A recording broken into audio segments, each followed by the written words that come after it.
নমস্কার, আমি অর্পিতা। আপনাদের সবাইকে স্বাগত জানাই সেন চৌধুরী রান্নাঘরে। আজ আমি আপনাদের সঙ্গে শেয়ার করব একদম হস্টেল বা মেস স্টাইলের একটা চিকেন রেসিপি।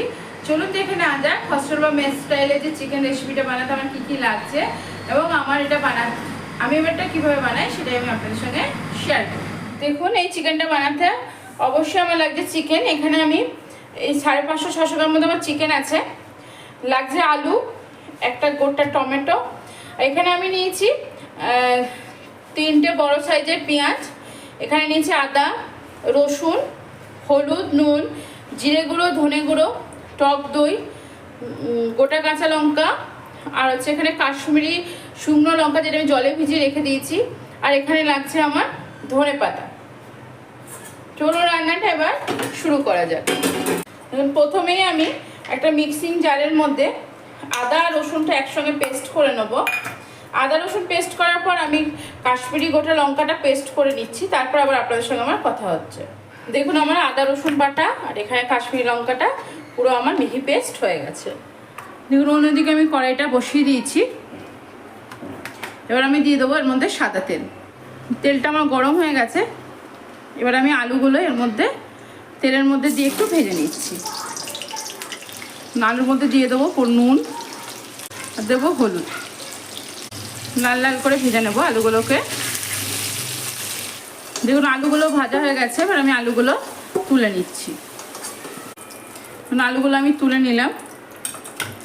এবার ওই তেলেই আমি দিয়ে দিচ্ছি চিকেনটা। দেখুন, চিকেনটা তেলের মধ্যে দিয়ে কিন্তু আমি এইভাবে উল্টে পাল্টে নিচ্ছি। চিকেনটা যে খুব ভাজবো তা না, চিকেনটা আমি জাস্ট এই 2-3 মিনিটের মতো তেলের মধ্যে এইভাবে উল্টে পাল্টে নিলাম। পর এর মধ্যে দিয়ে দেবো আমি পেঁয়াজটা। কিন্তু হস্টেল বা মেসে কিন্তু চিকেন এত ধৈর্য ধরে রান্না করে না, আমি ওই রকমই চেষ্টা করেছি খানিকটা করার। এটা খেতেও কিন্তু ভালোই হয়, খুবই ভালো হয়। দিয়ে দেবো আমি নুন। আলুটা ভাজার সময় নুন দিয়েছি, তো এটা একটুখানি ধরেই নুন দিতে হবে। গ্যাসের ফ্লেম কিন্তু পুরো বাড়ানো আছে, এক ফোঁটাও কমানো নেই। আর এখন আমি ঢাকাও দেবো না। দেখতেই পাচ্ছেন পেঁয়াজ থেকে জল ছাড়তে শুরু করেছে। নুন দেওয়ার সাথে সাথে পেঁয়াজ আর মাংস থেকে জল ছাড়তে শুরু করেছে।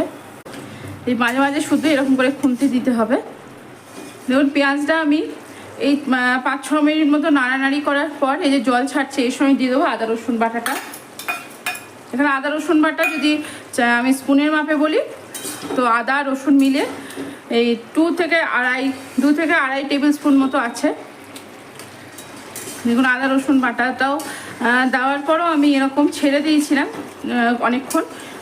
নাড়ানাড়ি প্রথমে নেড়ে দিয়ে আবার ছেড়ে দেওয়ার পর আবারও আমি নাড়ছি বেশ কিছুক্ষণ পর।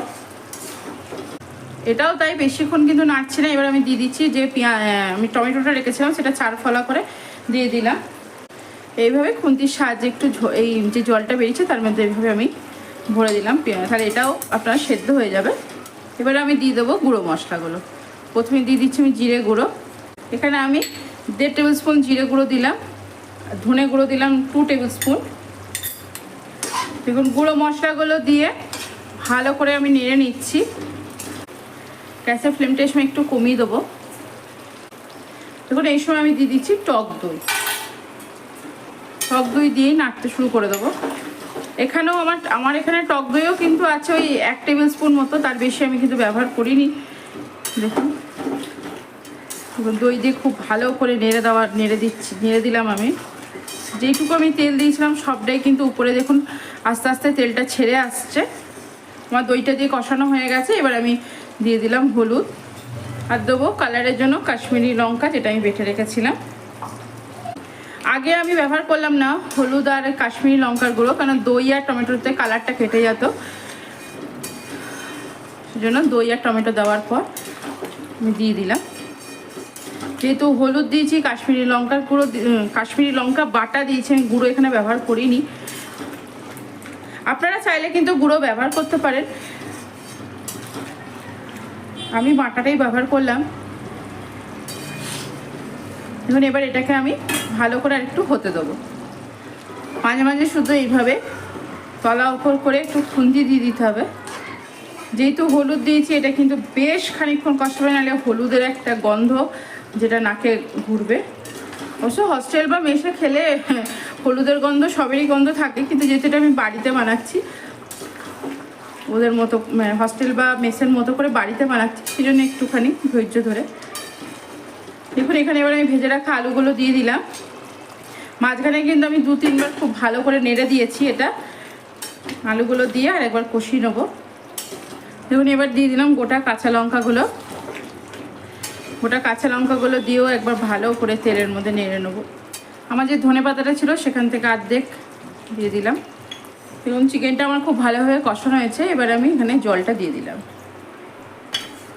দেখুন জলটা দিয়ে এবার মাংসটাকে আমি ফুটতে দেবো। দেখুন মাংসটা ফুটে যাক, সেদ্ধ হয়ে যাক একদম আলু মাংস, তারপর আবার আপনাদের সঙ্গে আমার কথা হচ্ছে। দেখুন চিকেনটা আমার রেডি হয়ে গেছে। আমি তো পরে আর একটু জল দিয়েছিলাম ঝোলটা বাড়ানোর জন্য। দেখুন একদম সেদ্ধ হয়ে গেছে খুব সুন্দর করে আলু মাংস সমস্ত। এবার আমি ওপর থেকে আর একটু ধনেপাতা ছড়িয়ে দিয়ে গ্যাসের ফ্লেমটা আমি অফ করে দেবো। দেখুন রেডি হয়ে গেল আমার হস্টেল বা মেসের মতো মাংস রান্না করা। দেখুন আমার রেডি হয়ে গেল চিকেন।